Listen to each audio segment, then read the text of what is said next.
The late afternoon sun slanted through the elm trees that lined the quiet street of West Hartford, painting the sidewalks in soft gold. Lauren Hayes adjusted her dress for the third time in the hallway mirror, her heart beating a little too fast. Today mattered. This wasn't just another date or a casual dinner. This was the day she introduced Eric to the most important person in her life. If things went well, it would mark the beginning of something bigger, something permanent. "You look beautiful, honey," Margaret called from the kitchen, her voice warm as always. Lauren smiled nervously at her reflection, smoothing a stray strand of hair. "Thanks, Mom. He should be here any minute." When the doorbell rang, her stomach fluttered.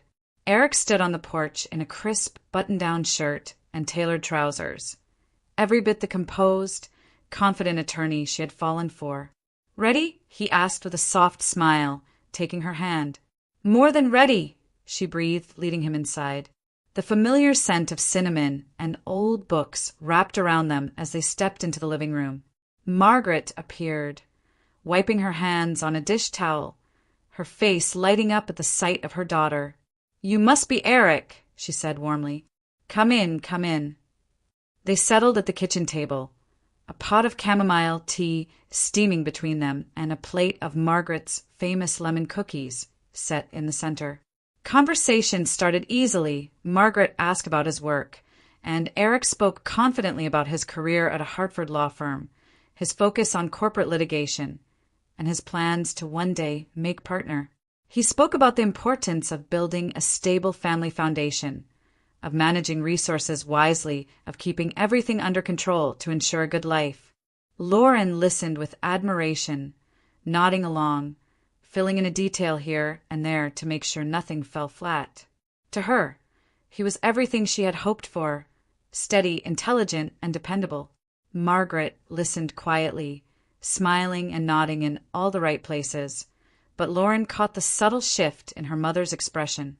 The warmth in her eyes dimmed, replaced by a kind of distant attentiveness, as though she was searching for something beneath Eric's polished surface. Still, the afternoon flowed pleasantly. They laughed about Lauren's childhood quirks, shared stories about Hartford winters and small-town summer fairs. Margaret offered more cookies.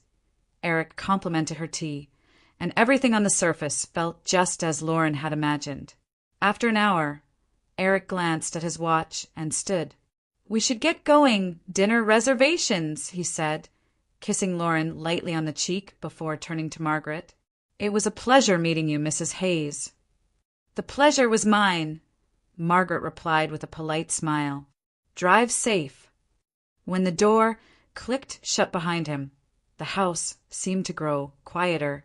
Lauren lingered in the hallway, replaying the afternoon in her mind, waiting for her mother to say how wonderful he was. Instead, Margaret stood by the window, gazing out at the softening light. "Well," Lauren prompted, trying to hide her eagerness. Margaret exhaled slowly, folding the dish towel in her hands. "He's impressive," she said carefully. "Polished. Successful." "But, Lauren," she turned to face her daughter, her expression tender but troubled. "There's something about him. Something cold. I can't quite explain it, but it's there. My heart feels uneasy." Lauren blinked, her chest tightening. "Cold? Mom, he's just serious. He's thoughtful. That's a good thing." "Maybe," Margaret conceded softly, "but a mother's intuition is rarely wrong. Please, sweetheart, don't rush. Think carefully before you make decisions you can't take back." The words stung more than Lauren expected. A lump rose in her throat, not of anger, but of disappointment. "I love him," she said quietly. "I know what I'm doing." "I know you believe that," Margaret said gently. "Just promise me you'll pay attention." Lauren turned away, her jaw set. "I don't need to be warned, Mom. Eric and I are fine. Tomorrow, we're going to his parents' place in the suburbs. It's time for me to meet them." Margaret hesitated, then nodded slowly, her eyes still clouded with worry. "All right. Just be careful, Lauren." Lauren forced a smile, but inside, frustration bubbled. Her mother didn't understand. Eric was everything she'd ever wanted, and tomorrow would prove it. As the sun dipped lower and the kitchen fell into a soft summer dusk, Margaret stood alone by the window, watching her daughter retreat to her room, her heart heavy with a quiet dread she couldn't name. The next morning broke clear and bright, the kind of summer day that seemed to hum with possibility. The sky stretched endlessly overhead, washed in a soft cornflower blue, and the air carried the faint scent of cut grass and warm asphalt. Lauren sat in the passenger seat of Eric's sleek black sedan, her hands folded in her lap, watching the familiar streets of Hartford give way to the quiet, winding roads of the Connecticut suburbs.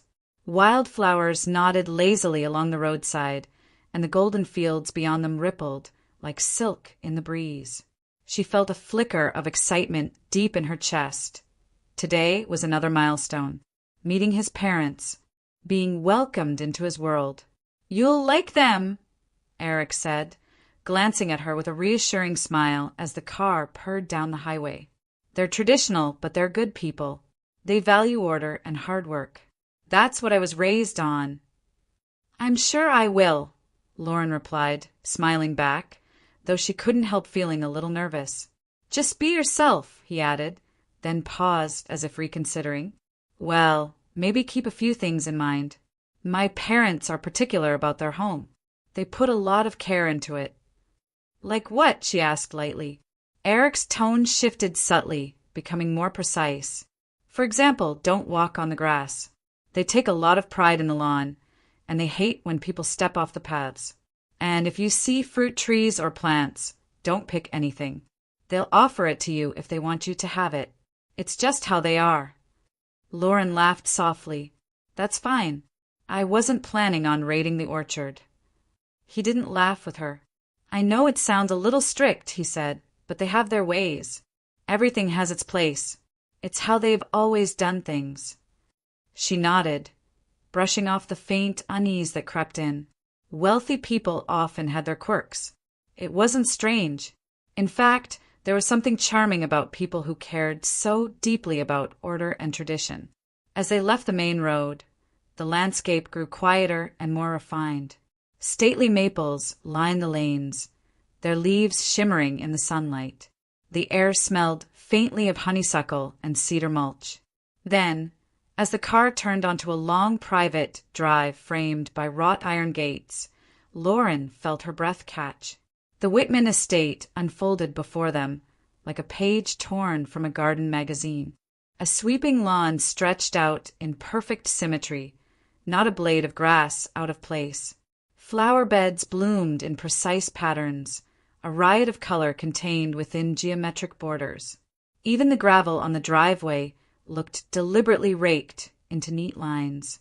At the center of it all stood a stately white colonial-style home, its black shutters crisp and immaculate, its front porch draped with ivy. "Wow," Lauren murmured. "It's beautiful." Eric's lips curved in a small, satisfied smile. "They like things just so." The car rolled to a stop near the circular drive, where a man and woman stood waiting. Robert Whitman, tall and broad-shouldered, even in his 60s, had a commanding presence that reminded Lauren of a judge stepping into a courtroom. Diane, in a pale linen dress and pearls, radiated warmth, or something that looked like warmth, as she waved them closer. "Lauren, welcome," Diane said brightly as they stepped out. "We've heard so much about you." "It's so nice to finally meet you both," Lauren replied, shaking her hand. Robert offered a firm handshake and a polite smile. "We're glad you're here. Eric's told us you're doing well with your design work." "I love it," she said. "It's rewarding in ways I never expected." "That's good," Robert replied simply. His eyes lingered on her for a beat longer than felt necessary before he turned toward the house. "Come on, let's show you around." They walked through the gardens, Diane pointing out her roses and the herb beds she tended herself. Everything was so pristine it felt almost unreal, like stepping into a world where nothing was out of place. Lauren found herself treading carefully, hyper-aware of her steps on the stone paths, remembering Eric's warning about the grass. As they neared a row of hydrangeas, the sound of footsteps approached from beyond the gate. A man in work boots and a sweat-stained t-shirt, a neighbor, perhaps, called out hesitantly, "Morning, Robert. Sorry to bother you. My car's tire went flat a mile down, and I was wondering if I could borrow your air pump to get it to the shop." Robert's posture stiffened. "You should have one of your own," he said evenly, his tone clipped. "We're having family time. You'll have to manage." The man shifted awkwardly, muttered an apology, and walked back down the drive. Diane didn't look up from her roses. Eric said nothing. Lauren stood frozen for a moment, an uncomfortable pang settling in her chest. The neighbor hadn't seemed entitled, just in need. But she quickly smothered the thought. This wasn't her family, not her place. "The roses are lovely," she murmured, forcing a smile. Diane glanced over her shoulder and smiled back as if nothing had happened. "Aren't they? I have a passion for keeping things in order. You'll see that's something we value here."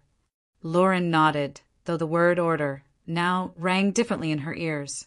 They continued the tour, past the greenhouse, the stone fountain, the meticulously aligned vegetable beds. Everywhere she looked, symmetry and precision reigned. To anyone else, it might have seemed like paradise.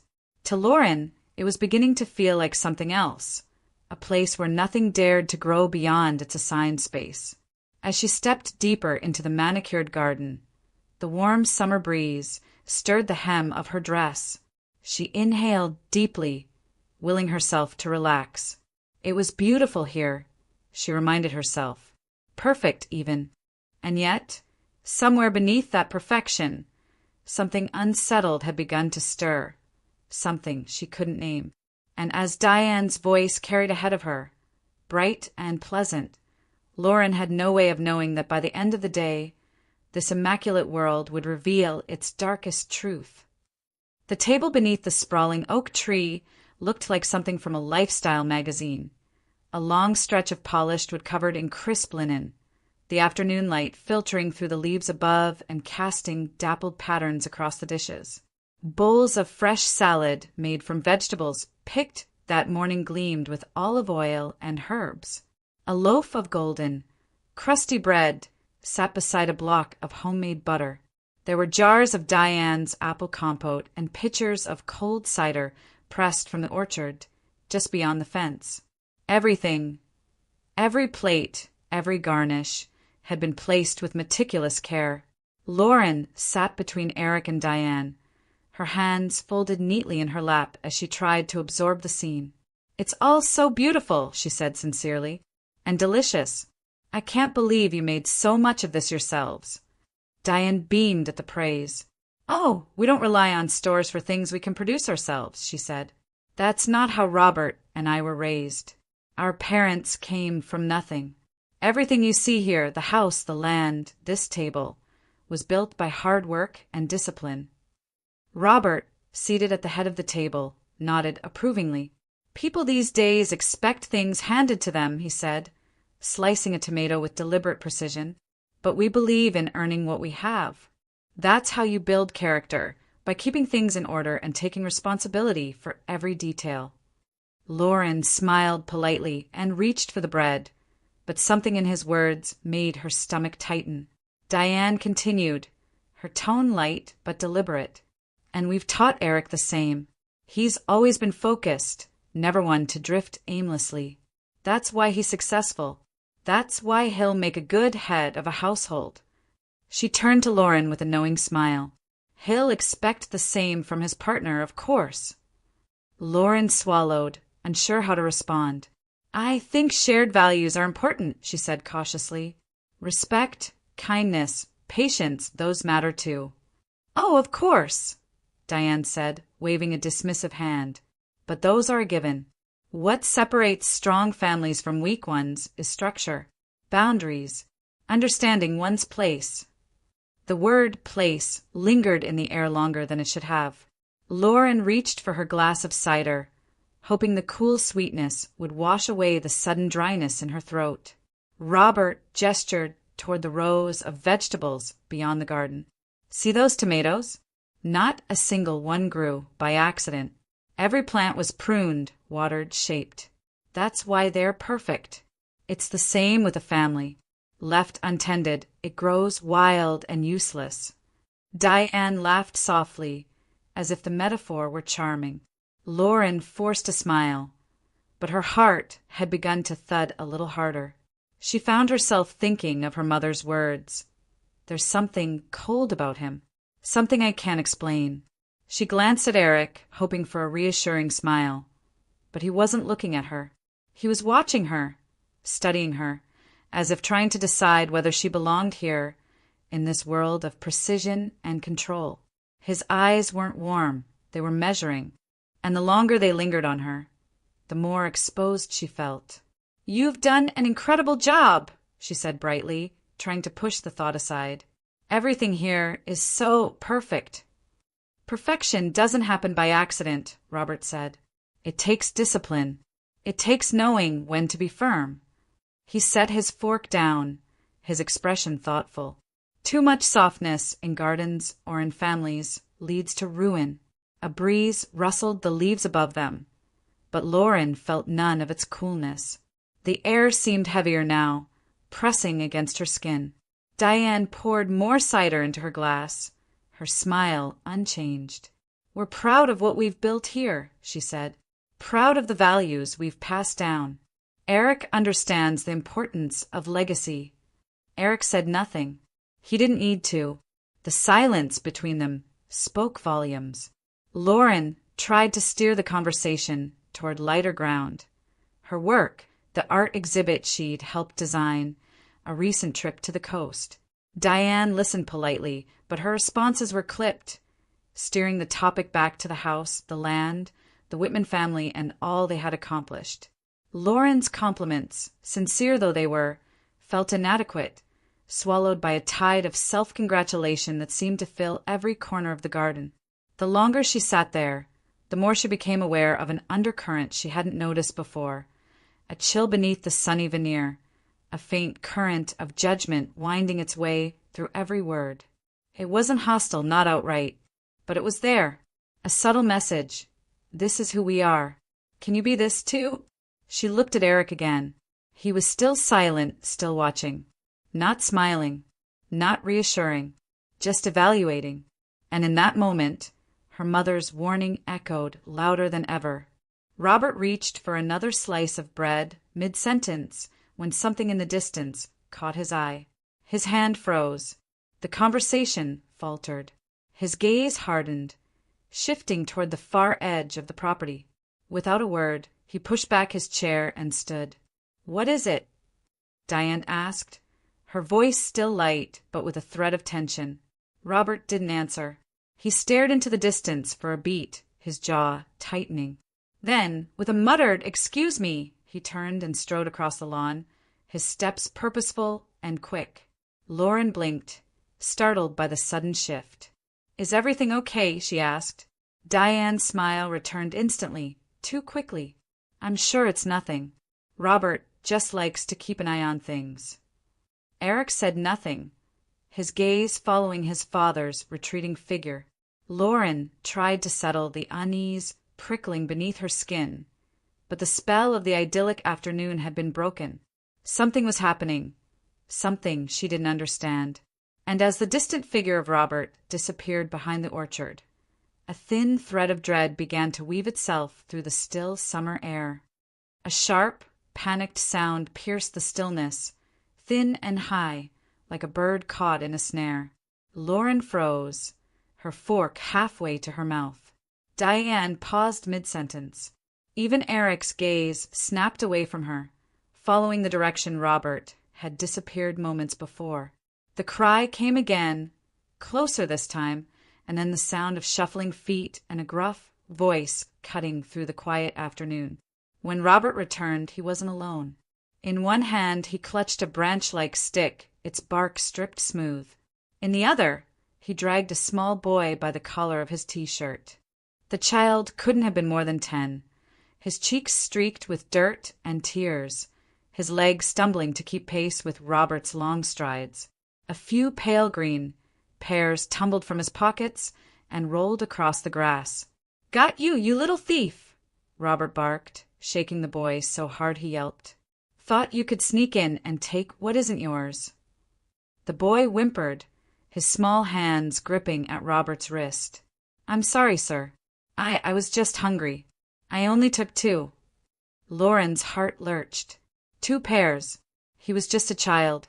Diane rose from her seat with an almost theatrical sigh, her expression twisting into something that made Lauren's stomach turn. "These neighborhood kids have no respect anymore," she said coldly. "They grow up thinking they can take whatever they want. Little parasites." "Please," the boy sobbed. "Please let me go." Robert ignored him. "We've had enough of this nonsense," he growled. "How many times do we have to teach them?" Lauren looked to Eric, expecting to see outrage, or at least discomfort. But his face was calm, disturbingly calm. He pushed back his chair and walked toward his father and the trembling boy. "Eric," Lauren said quickly, rising to her feet. "Stop. He's just a kid." Eric didn't stop.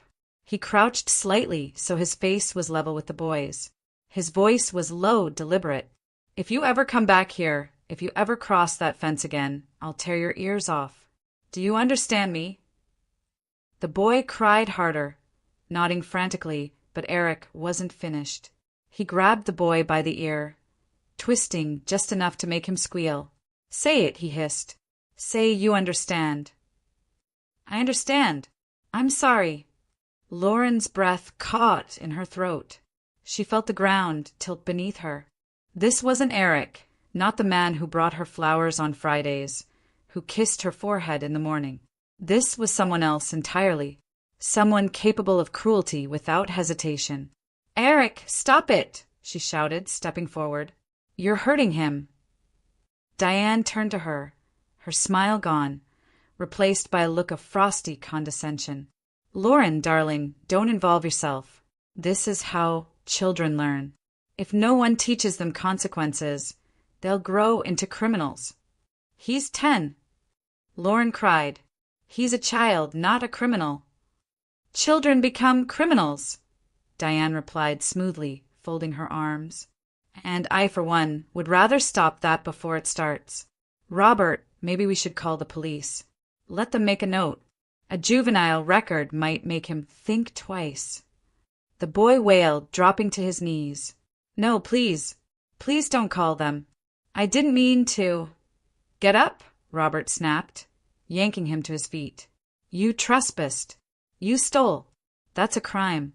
And in this country, even a 10-year-old should know better." Lauren stared at them, horrified. "You're going to ruin his life over a few pears."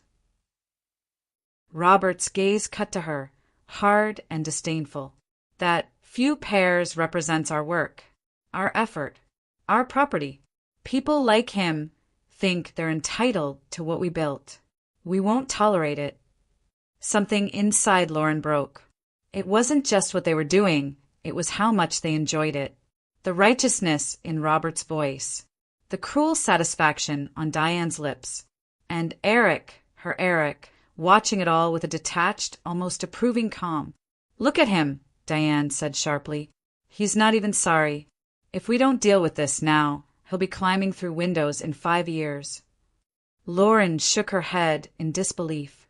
"You're not teaching him a lesson. You're humiliating him. You're scaring him." Robert turned to Eric. "Well, you're the man of this family. Show him what happens when people cross our boundaries."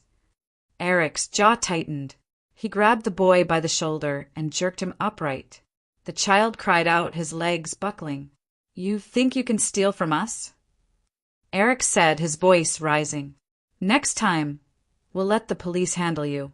They'll be the ones dragging you away." The boy screamed a raw, terrified sound that made Lauren's stomach twist. She stepped between them, her voice shaking. "Stop it, all of you." Silence fell, heavy and sudden. Robert frowned. Diane's lips curled into a patronizing smile. "Lauren," she said coolly, "you don't understand how the world works. People like us, we protect what's ours. We don't let people walk over us. And if that bothers you, Perhaps you're not cut out for this family. Lauren turned to Eric, desperate. Say something. Please. This isn't right. Their eyes met, and what she saw made her breath catch. It wasn't anger or conflict in his gaze.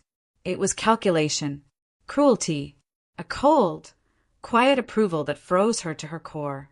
It was in that moment that the mask shattered. The warmth, the charm, the steady hands that had held hers. All of it was gone. What remained was something darker, older. A cruelty that didn't start with Eric, but had been nurtured here, in this garden of order and control, passed down like an heirloom. The boy's cries echoed in the heavy air, and Lauren realized she was standing in the middle of a nightmare. This wasn't just about pears or property. This was about power and the people who wielded it without mercy. Her chest tightened, her breath shallow. The perfect garden blurred before her eyes. The perfect family she had admired just hours ago was gone, replaced by something monstrous. And as the boy sobbed at her feet, she understood with horrifying clarity. This was who they were. And this was who Eric truly was. Lauren's pulse hammered in her ears. The boy was still crying, his small body shaking, and no one, not Robert, not Diane, not even Eric, seemed to care. They looked at him like he was less than human, like he was a pest that had wandered into their carefully tended world. Something inside her snapped. Enough, she whispered, barely recognizing her own voice. Then, louder, stronger, enough. The word cut through the hot afternoon air like a bell. Robert turned toward her, his brow furrowed in irritation. Diane arched an eyebrow. Eric blinked, his hand still gripping the boy's shoulder. Lauren stepped forward, every muscle in her body trembling. Let him go, she said. Now. Robert scoffed. This doesn't concern you. It concerns me when a child is being terrorized in front of me. Lauren shot back. You've made your point. He's scared. He's crying. And you're still not satisfied. What do you want? To destroy him for taking 2 pieces of fruit? Eric's voice was low, measured. He needs to learn that actions have consequences. Lauren turned to him, her chest heaving. Consequences? You're threatening a 10-year-old like he's a criminal. You're hurting him. You're enjoying it. Diane's smile thinned into something cruel. If this upsets you, perhaps you're not ready for what it means to be part of this family. We have standards, Lauren. We protect what's ours. Her words ignited something fierce and unwavering in Lauren's chest. The fear that had been knotting itself in her stomach since morning was suddenly burned away by something stronger, clarity. She looked at Eric, at the man she had once imagined building a future with, and saw him as he truly was, a reflection of everything in this garden. Rigid, cold, merciless. Her voice trembled at first, but with every word it grew steadier. I will never marry you, she said. Never. I will never let someone like you be the father of my children. The world seemed to freeze. Eric's face went pale, as if the words had struck him physically. Robert's mouth fell open. Diane blinked once, twice, before her expression hardened into disdain. You're overreacting, Eric said finally, his tone clipped, controlled, but his eyes betrayed a flicker of panic. You don't mean that. I do, Lauren said, her voice now unwavering. All of this is monstrous. And if this is the family you come from, if this is who you are, then I want no part of it.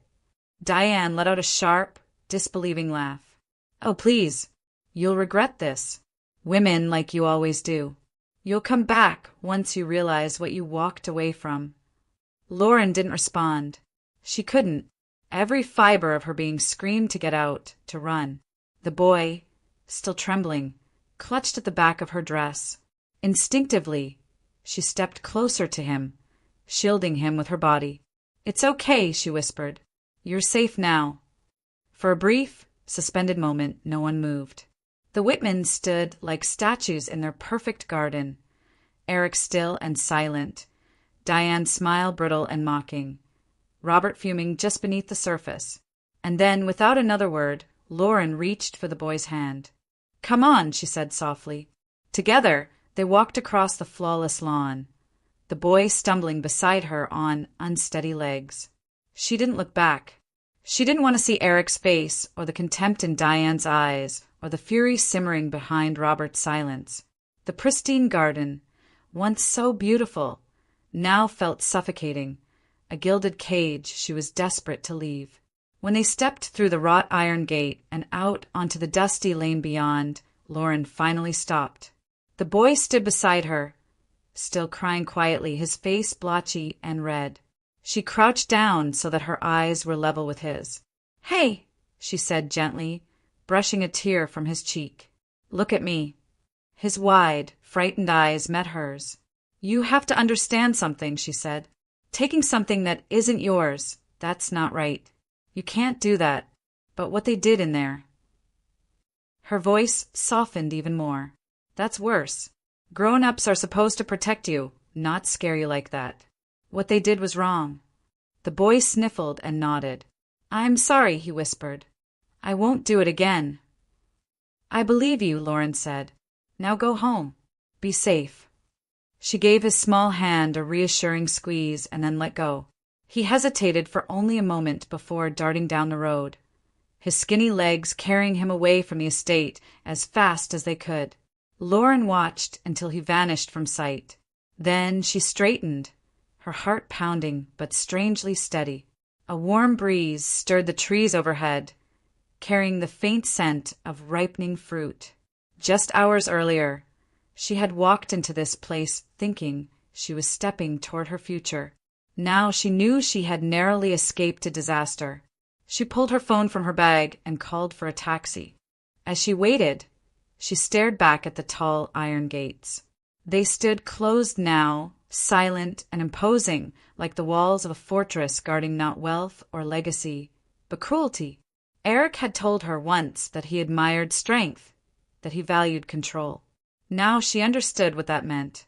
And she understood, too, that she wanted no part of it. The taxi arrived with a soft hiss of brakes on gravel. Lauren climbed inside, giving the driver her address in Hartford. As the car rolled down the quiet suburban road, she watched the Whitman estate recede in the rearview mirror, the manicured hedges, the gleaming house, the illusion of perfection. Her chest still ached from what she had witnessed, and her hands trembled slightly in her lap. But beneath the turmoil, a strange, powerful certainty had taken root. She had walked away, not just from Eric, but from a life that would have trapped her beside people who believed cruelty was strength. For the first time since the morning, Lauren felt like she could breathe. The sky was already beginning to soften into the golden haze of late afternoon by the time Lauren's taxi pulled into her street in West Hartford. She felt hollow, as if the day had drained every ounce of strength from her. The hum of the tires on the pavement, the faint buzz of cicadas outside, everything sounded distant, muted, like she was hearing the world through a layer of glass. When the car stopped in front of the little white house she had grown up in, she sat there for a moment, gripping the door handle and trying to steady her breath. Then she stepped out and walked slowly up the familiar path. Margaret must have heard the taxi, because the front door swung open before Lauren even reached it. One look at her daughter's face, and she didn't say a word. She simply opened her arms. Lauren collapsed into them, and for the first time all day, she let herself cry. "Sweetheart," Margaret whispered, holding her tightly. "What happened?" Lauren tried to speak, but the words tangled in her throat. They sat down together on the old couch in the living room, and slowly, haltingly, the story came out. She told her mother about the beautiful garden, the perfect house, the way everything had seemed so polished and controlled. She spoke of the neighbor turned away like an inconvenience, of Diane's careful smiles that never quite reached her eyes, of Robert's lectures about order and boundaries. And then she told her about the boy. The words came faster then, sharp, trembling, soaked in disbelief and fury. She described the pears spilling onto the grass, the cruel hands grabbing a child who had done nothing more than pick fruit from a tree. She told Margaret about Eric's face, cold, unrecognizable, and the way his voice had sliced through the air as he threatened a terrified 10-year-old. When she finished, Lauren was shaking. "I thought I knew him," she whispered. "I thought he was kind. But there's nothing kind about him, Mom. Nothing." Margaret didn't speak right away. She just held her daughter's hands, her thumbs brushing slow, soothing circles across Lauren's knuckles. "You saw who he really is," she said softly, "and you walked away. That takes strength." "I was so blind," Lauren murmured, wiping at her tears. "You told me something felt wrong, and I didn't listen." Margaret shook her head. "No, sweetheart. You needed to see it for yourself. And when you did, you didn't make excuses. You didn't stay and hope it would change. You chose yourself. I am so proud of you." Lauren's chest tightened at those words, not with pain but with relief. Something heavy inside her shifted and fell away. For the first time since she had stormed out of the Whitman estate, she felt like she could breathe again. Margaret stood and went into the kitchen, returning a few minutes later with 2 steaming mugs of peppermint tea and a plate of warm apple pie. They sat at the old wooden table that had been in their family for decades, the one where birthdays had been celebrated and homework had been done and late-night talks had unfolded. The scent of cinnamon and sugar wrapped around them like a familiar embrace. "This," Margaret said gently, sliding a plate toward her daughter, "is what home should feel like. Safe, kind, human."